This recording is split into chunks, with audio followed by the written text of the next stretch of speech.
Good morning, everyone. We're extremely pleased to have you here at the Washington Foreign Press Center, and let me say greetings to our journalists that may be joining us from New York. Very happy to welcome to the Washington Foreign Press Center U.S. Secretary of Energy, Dr. Ernest Moniz. As Secretary of Energy, Dr. Moniz is tasked with implementing critical Department of Energy missions in support of President Obama's goals of growing the economy, enhancing security, and protecting the environment. We are fortunate to have him here today to preview his upcoming travel to Mexico, where he will participate in the Energy and Climate Partnership of the Americas Ministerial and the 6th Clean Energy Ministerial. While there, he will engage with energy ministers from around the world in an effort to help advance clean energy technologies, promote low-carbon economies, and combat global climate change. These are topics of great importance and great interest, so I will dispel with any further formalities and let us begin. And at this point, I will welcome Secretary Moniz to the podium. Secretary. Okay, well, thank you, Cynthia, and thank you all for coming here for a little chat about what is fundamentally really a road to Paris, and then, of course, a road from Paris, but a major stop on the way being Merida, Mexico, next week, where I think in a pretty unusual format, we are putting together two ministerial meetings that address climate and energy. The first, I think, as you know, the Energy and Climate Partnership of the Americas, and then immediately, in fact, with a little overlap, the Clean Energy Ministerial. This has been engineered with our gracious Mexican hosts to, in fact, have the opportunity then for a set of Western Hemisphere ministers to also engage with the 20-plus countries in the Clean Energy Ministerial, which countries that represent something like 80% of the global emissions. So we're looking forward to this, and again, Mexico is really, I think, stepping forward not only by offering leadership in these two meetings, but in addition, of course, not so long ago, coming out with their own emerging economy set of commitments for Paris, and I'll come back to that because together with that announcement, as you probably know, was also an announcement by the presidents of a joint task force that I will chair on the American side that is looking at how we're going to be able to work together to meet our commitments. But so let me just say a little bit now more broadly about the arc of our pathway to Paris and what we, especially the Department of Energy, within the U.S. government, will be trying to emphasize along the way, and that is, starting with that last point specifically, our focus is going to be on what we call the solution space. So the idea here is in Paris in December.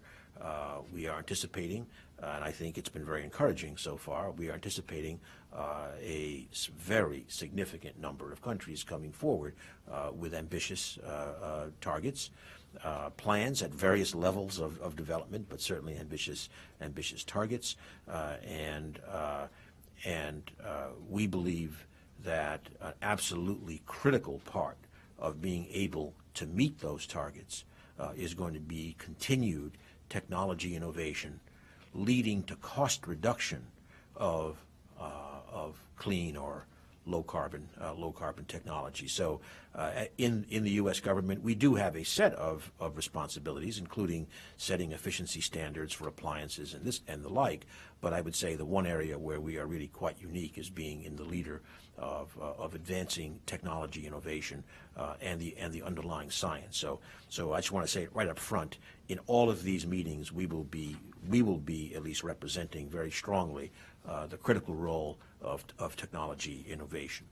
Now, in terms of the path to Paris for us, if I start by going back a ways to last November, of course, the announcement in China by Presidents Xi and Obama in terms of joint commitment on climate, we think was, and I think many others think was certainly a very important event where the two largest emitters, two largest economies came together to first of all state jointly a commitment to being ambitious in addressing CO2 greenhouse gas emissions.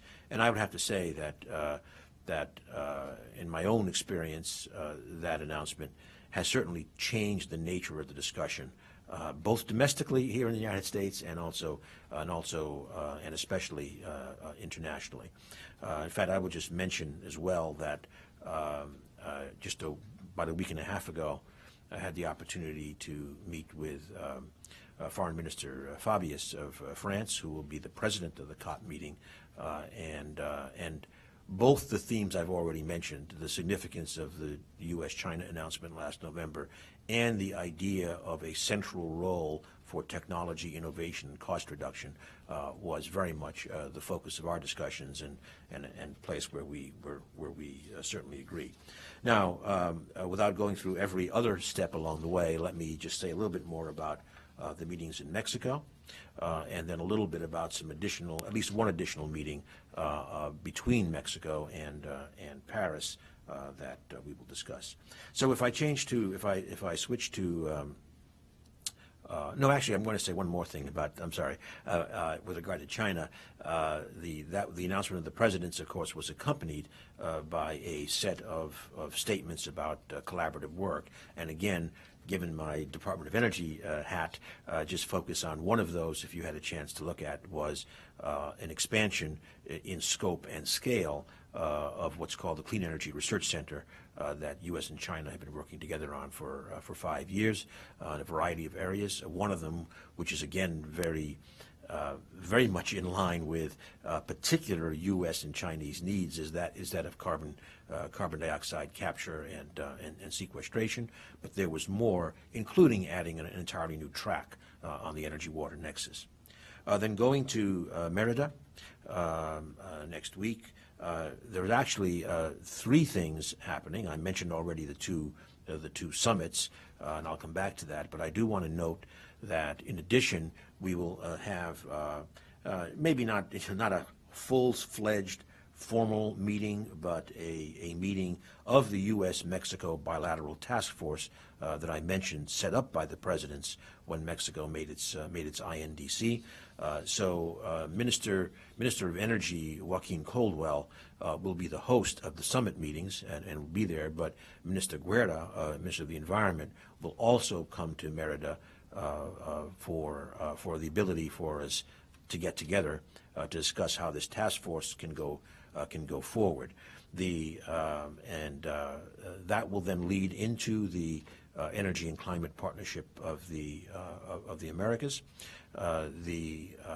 Obviously, Western Hemisphere, we're going to be talking about ways in which quite a few of the Western Hemisphere countries have already come out with strong, ambitious targets. What we can do, again, technology innovation will be a big part of the discussion for all of us to meet our needs. And of course, I should note that, especially because yesterday I had the opportunity to meet with the Brazilian ambassador who's just arrived basically in Washington, D.C., and who himself has been deeply involved in climate negotiations, how working with Brazil will be important. Of course, we have the visit by President Rousseff coming up at the end of June, and I must say, I think we all recognize that, of course, Brazil is already a pretty low carbon economy with its major hydro resources, with its big ethanol commitment, et cetera. So anyway, I think we're going to have a lot to discuss in this ECPA meeting. Then again, that will be followed by the Clean Energy Ministerial. As I already mentioned, 80% of global greenhouse gas emissions, about 90% of the global clean energy investment in the countries represented there. And there, we are going to be discussing, as agreed last year in South Korea, we are going to be discussing what we have been calling CEM 2.0. That is kind of upping the game in a certain sense, very appropriate on this road to Paris. And so with China and India, the European Commission, the U.S. and others working together, again, we are going to focus on this clean energy revolution that I think is going on right now. We will be talking about a number of important directions where we think we can move out as a group. An example would be in the technology revolution sense, we have seen this dramatic, I would even say incredibly dramatic reduction, for example, in things like LED costs. Well, how are we going to take advantage of this and move out with the tremendous economic and environmental implications? We will talk about an area that we discussed in quite some depth in our recent quadrennial energy review, the need to modernize electric grids. This is something that I think all of our countries face, and so we're going to be talking about that. And modernizing the grid addresses two different facets of the climate change challenge. One is mitigation. For example, we need to get a modern grid in order to be able to take advantage of efficiency opportunities, to integrate large-scale renewables into the system. But we also need to look at our grid from the point of view of the risks of adapting to the changes that we are, and unfortunately we'll probably see more of with extreme weather. Of course, there are also cyber threats, which are not climate connected, of course, but a variety of issues.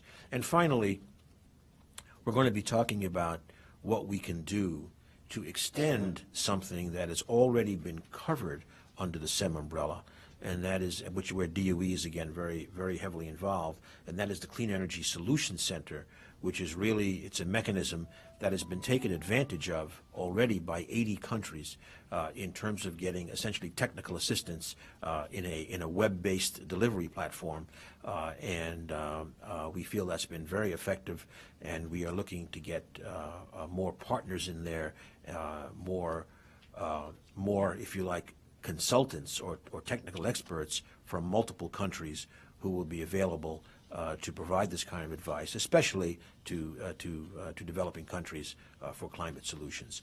I might just add that the SEM has also had other focus areas, and as one example, in terms of human capacity building, established something called C3E, which is a long acronym for bringing more women into clean energy. So the SEM, I think, has been effective, and now we're looking to again up the game in terms of 2.0, and that'll be an important discussion in Merida. The last thing I'll just say is now I'll just give one more example of a stop on the way to Paris, and that is that in November I will have the opportunity to chair the International Energy Agency, IEA, biannual energy ministerial. That happens to fall just a couple of weeks before the COP meeting in Paris, and that's going to be another place, so I'll just go back to my opening theme. Technology, innovation for cost reduction is going to be, again, a major theme that we can then ride into COP for hopefully supporting the ambitious targets put forward by the international community. So that's the kind of the big picture, and I'm happy to answer some questions. Great. So we'll go into the question and answer. I again would like to ask individuals, please wait for the microphone. We are transcribing, and please identify yourself by name and outlet. And I'd like to ask, we have a lot of interest, I'm sure. Let's try to keep the questions to 1 or 2 point questions. New York, if you have a question, please approach the podium, and I'll call you in due order. I'm going to start right here with Claudia. Hi, Claudia President from the Brazilian newspaper, Estado de São Paulo. I'd like to know, what can we expect on the climate change issue from the Brazilian and the meeting that you have during the visit of President Dilma Rousseff here, considering the fact that, as you mentioned, Brazil already has a low level of emissions?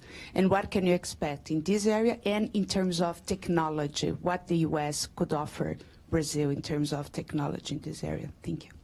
Well, I'm not sure I can predict what the specific outcomes will be of the president's visit, but it is well, I mean, it's been reported certainly that the presidents had a very productive discussion in Panama, and certainly in my discussion with the ambassador, there's every indication that that President Rousseff is very much committed to Brazil being a strong player in the international climate discussion. So we're obviously looking forward to Brazil's specific plans. Let me just note that, and this is not a statement in terms of specific outcomes, but an example of the uncertainties created by global warming and climate is certainly, if we don't act aggressively, is that in many parts of the world, including potentially in Brazil, there are risks to water resources. And so precisely in Brazil, with its tremendous dependence on hydro, and as you know, there have been some fluctuations year to year, not only in Brazil, elsewhere. There is a concern there, and that means one is going to have, I think, probably a robust plan for electricity provision that remains very low carbon. So those are areas, again, where certainly United States and others, but the United States would be looking forward to working with Brazil. We can imagine, again, clean energy research collaborations on areas of mutual interest. We already have a lot going on in terms of advanced biofuels, next generation biofuels, but also Brazil has many remaining major opportunities with renewable deployment for electricity. So I think those are all going to be, I'm assuming, active topics of discussion, and then using an existing mechanism called a strategic energy dialogue that we have with Brazil. We will presumably, I think, reactivate that to pursue the specific directions that we agree upon in the June visit. Great. I'll go to Chinyi, and then Andre, I'll move to you. Thank you very much, Mr. Secretary. I'm Chinyi Chen with Shanghai Media Group. You just mentioned about the U.S.-China cooperation on climate issue. And actually, Secretary Kerry just revealed that you are going to visit China very soon. So for your upcoming visit... That was classified. So for your upcoming trip to China, what's your expectation? And for the upcoming U.S.-China SNED in late June, right. What kind of deliverables that you hope to see? Thank you. Well, first of all, I might say that last year's SNED in Beijing was, I thought, very productive, and frankly was a big part of the platform leading to the November announcement. Secondly, in the November announcement, it was announced that Secretary Pritzker and I would lead a kind of a trade-focused group on energy technology to China, and regrettably for me at least, at the last minute, I had to be involved with a different country discussion. So our deputy secretary went, but she also went with the message then that I would visit between the SNED and the visit of President Xi to the United States. So we are looking at a time in the mid to late summer to have that visit.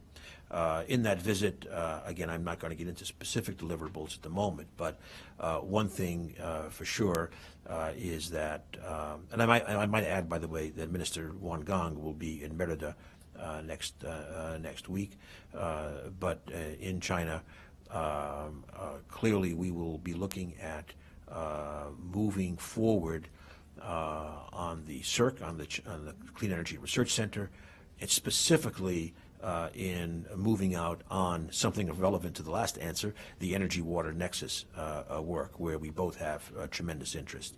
Also, we have had our staff go now several times to set up something that I hope we can get more solidified, which is the next stage of our carbon capture and sequestration initiative. Another area of great interest, which I have to say is at the early stages really of discussion, but it was a major theme in the Commerce Energy mission to China a month ago or whatever, or 2 months ago, and that is looking at urban issues. And of course, that's of great interest in China. It's of great interest here and very important globally. So those are some of the areas we'll be looking at. Oh, I'm sorry. One other area which we always discuss, and it's very important, is our continuing nuclear power collaboration with China, as you well know, having by far the most aggressive building program in the world today. Andre? Thank you, and thank you, sir, for doing this, for coming over. My name is Andrei Sitov. I am with the Russian news agency TASS here, so another BRIC country. Everyone is interested. Well, this is and, true. Right, thanks, right. yes. So where's the Indian I guess coming up, I guess. No, not far behind. Thanks to our host, as usual, the FPC. Basically, Russia and Ukraine. You emphasized in your opening remarks the importance of science and technology, cooperation, innovations. Until recently, it was a major field of cooperation between U.S. and Russia. Are you still interested in that sort of thing? Are there any plans for resuming it anytime soon? So that's for Russia. And then I have a question on Ukraine, if possible. Well, with regard to Russian collaboration, there has been strong interest expressed on both sides in terms of having cooperation, but the reality is it's been very hard to actually have it happen under the current circumstances, which we all understand. And certainly on the area of nuclear collaboration, where we had very robust programs for quite a few years, that is essentially, I should emphasize, it's not entirely stopped. I mean, we do have projects going on, but much of the work with Rosatom is now suspended.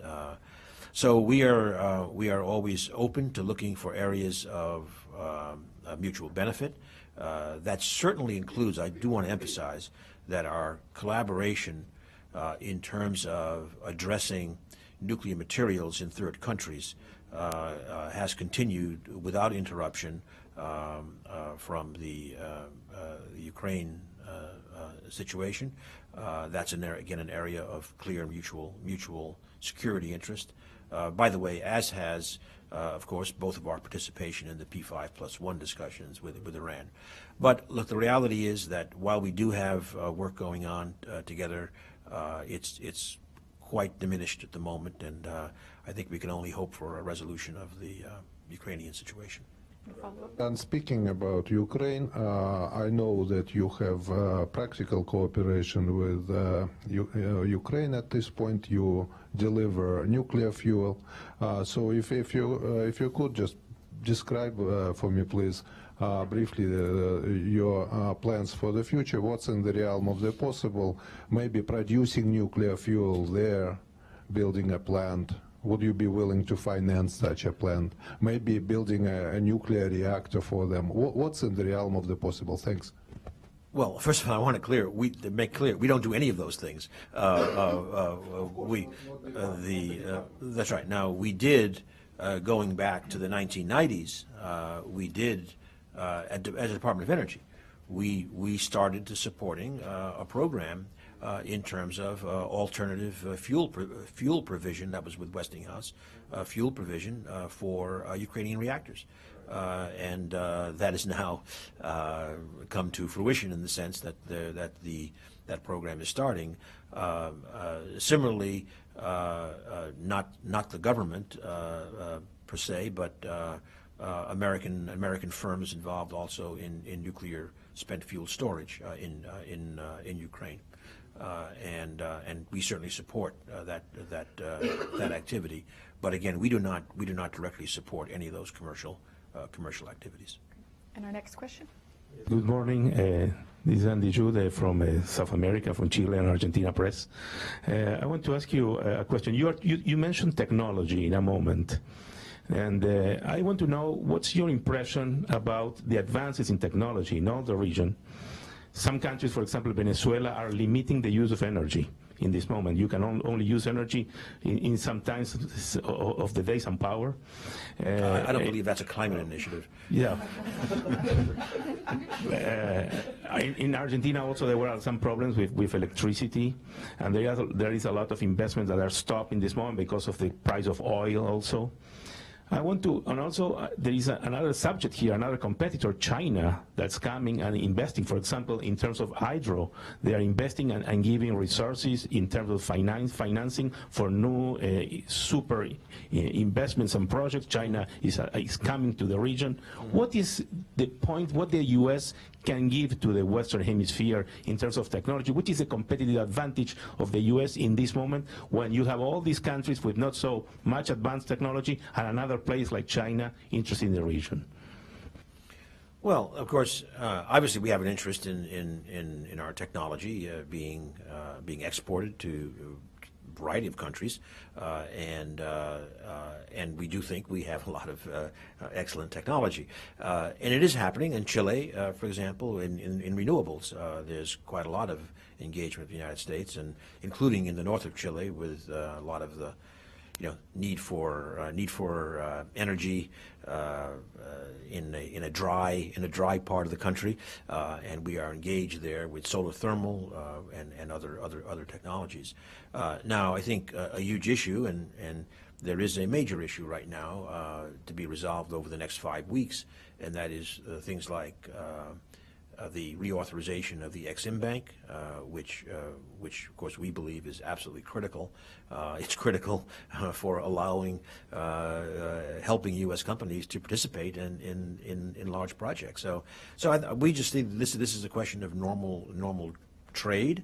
We need to have the mechanisms of support for that trade remain in place. But we also think that, with the confidence that at least I personally have, that we and many others, certainly Chile is a good example of a country that I think is quite forward-leaning, that we are going to have a serious transformation of our energy system in an accelerated fashion relative to historical timeframes. Towards low carbon. Well, that's going to open up tremendous opportunities for all technology providers to provide that competitively, and also for the infrastructure one needs to put that energy system together, like the smart grid that I mentioned earlier.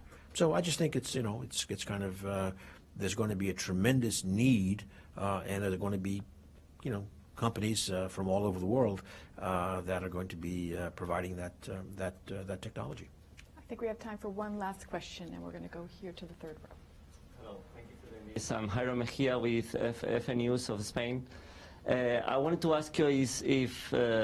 Spain is an example of a technology provider in wind and green solar. Energy, wind and solar. I wanted to ask you if cross-border cooperation in oil and gas with Mexico is going to be part of the discussion in Merida, and also if we can expect any new announcements on integration of North America energy sector in this meeting in Mexico. Well, there are a couple of different activities with Mexico. One is this task force that I mentioned, which on the Mexican side is headed by Mr. Guerra. We did have a preliminary meeting a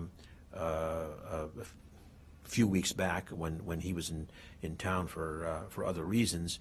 I should say, by the way, the task force, as I mentioned, that he chairs on the Mexican side, I chair on the U.S. side. But in both cases, these are multi-agency task forces that spread across the government.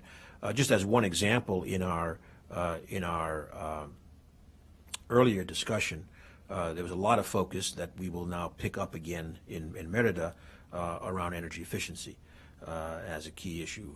Everything from like efficiency standards to efficient technologies. But there's another activity specifically, because you mentioned the hydrocarbon issues. Another activity specifically is the trilateral energy ministerial meeting. Now, so that involves Minister Joaquin Coldwell on the Mexican side.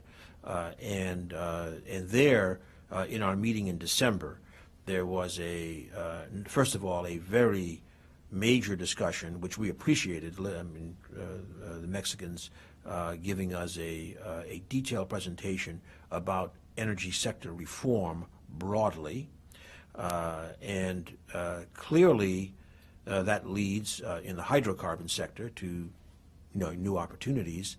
But I would like to emphasize, and it's been emphasized by Minister Joaquin Coldwell, that we should not forget about the electricity system integration. And that will also provide qualitatively new opportunities,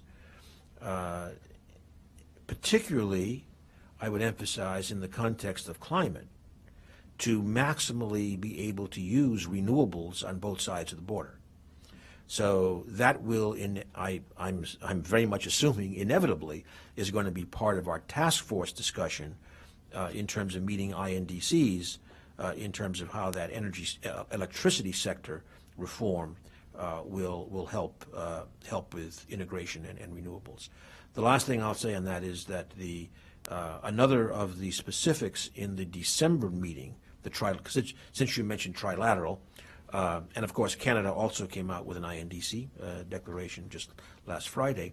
But in December, the three of us, the three energy ministers, signed an MOU in terms of much more energy data integration. And I want to say that has proved to be not just a piece of paper. It's been very, very active, and real progress has been made, including a trilateral meeting in Mexico City about a month ago, so that we can share energy data and hopefully have all of us agreeing what the data are